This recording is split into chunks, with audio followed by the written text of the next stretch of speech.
תמיד אמרתי שתמר היא שומרת נגיעה, אבל היא נגעה בכולם.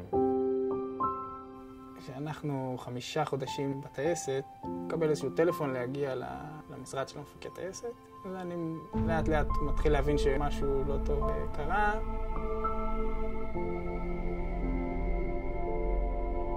הגיע למשרד של מפקד טייסת והוא מודיע לי שאבא שלי נהרג בתאונת דרכים.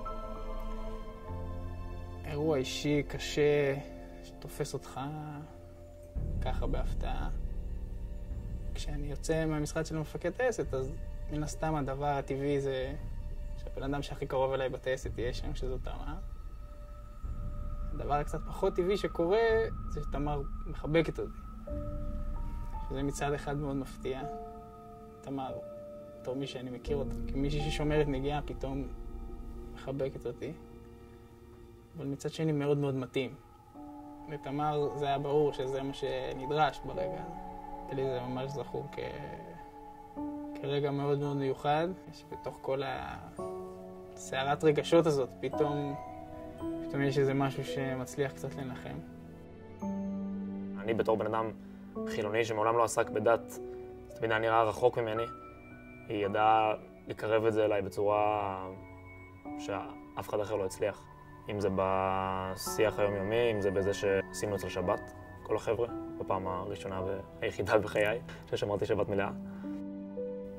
עם כמה שאני לא מכיר את עולם הדת והיא קרבה אותי אליו, אז גם ההפך קרה. היא שאלה דברים על עולם החילוניים, שהיא בכלל לא הכירה. כאילו, היא אמרה, רגע, ביום כיפור אתם נוסעים באוטו? אמרתי לה, לא, זה לא עובד ככה, כאילו, חילונים לא שומרים יום כיפור. כאילו, דברים שצמצם לשנו את הפערים כל אחד לכיוון השני.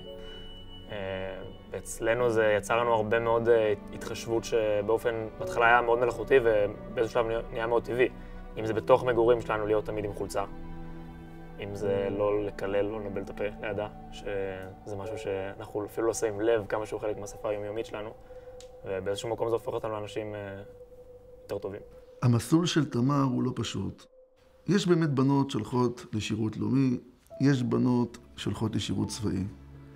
אבל צריך להבין, להיות נווטת, להיות טייסת, זה מסלול ארוך, והוא בדיוק נופל במרכאות על העשור המשמעותי של בת, ובמיוחד בת דתית, שמבקשת להקים בית.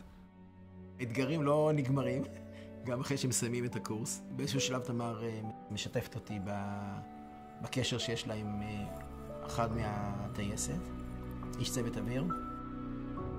אז זה התחיל לשמוע על אלון בתור ידיד, בתור מישהו בטייסת, שהיא מדברת עליו המון. ואז לאט לאט, כאילו כמו כל חברות, כזה, תמר, אנחנו שומעים פה שיש משהו מעבר, כאילו, אז היא כזה, לא, מה פתאום? אני אמרתי שאני קצת חילונית.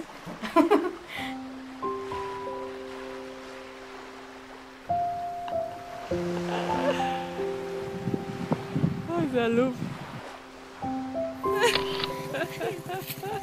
קצת קטן עליך. בשבת בבוקר, שהלכתי לבית כנסת, בעצם פגשתי שם תמר ואת אלון. שאלתי אותם אם ירצו לבוא לאכול אצלנו בבית בשיכון ארוחת חג. זה היה בדיוק שמחת תורה. אז הם ענו לי בשמחה שהם יבואו לאכול אצלנו, ובאמת הם הגיעו והייתה ארוחה מאוד נחמדה, ואז באיזשהו שלב נשארנו על השולחן רק אלון, תמר ואני. ואז פתאום תמר כזאת מבוישת ונבוכה קולה, אמרה לי, מתן, אתה יודע שאנחנו זוג. כשזה כנראה הלך והתחמם, אז היא צלצלה אליי בסוף שבוע אחד, אמרה לי שהיא רוצה לבוא איתו במוצאי שבת. בחור, חמד של בחור, אני מוכרח לומר שבחרה טוב. ולשמוע אותה, לשמוע מצד אחד על באמת האהבה גדולה שהייתה ביניהם. ומצד שני פערים בתחום הדתי.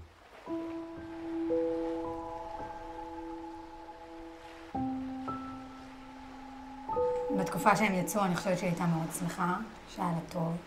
כמובן, לכל אורך התקופה היה לה את הדילמות, את ההתלבטות, וכל הזמן את השאלות, ועד איפה בודקים גבולות. היא מאוד, כמו תמר, היא מאוד בררה את הדברים לעומק מצד אחד, אבל בסוף היא פעלה על פי הרגש. יכולים לחיות ביחד, אדם ששומר על אורח חיים דתי, ואדם ששומר ולא שומר על אורח חיים דתי. אפשר לחיות ביחד. כל השאלה היא הבנה, משמעות, והצפתי להם את כל השאלות.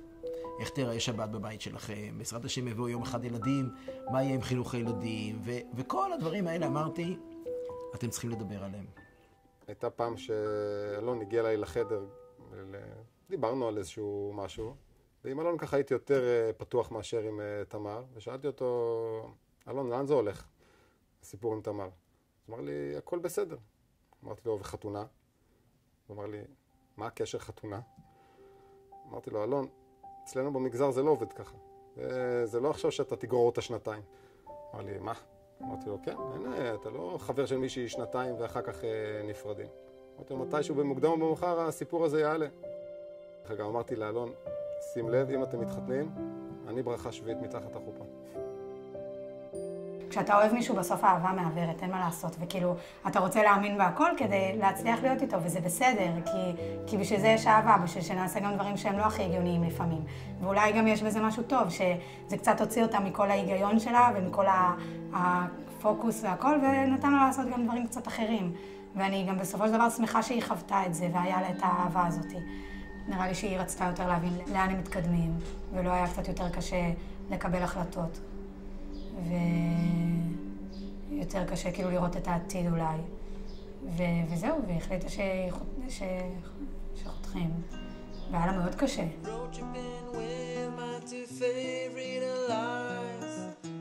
אחרי שהיא טסה, אז אמרתי, טוב, תנקה את הראש, בטח תחזור לשם עם מישהו אחר.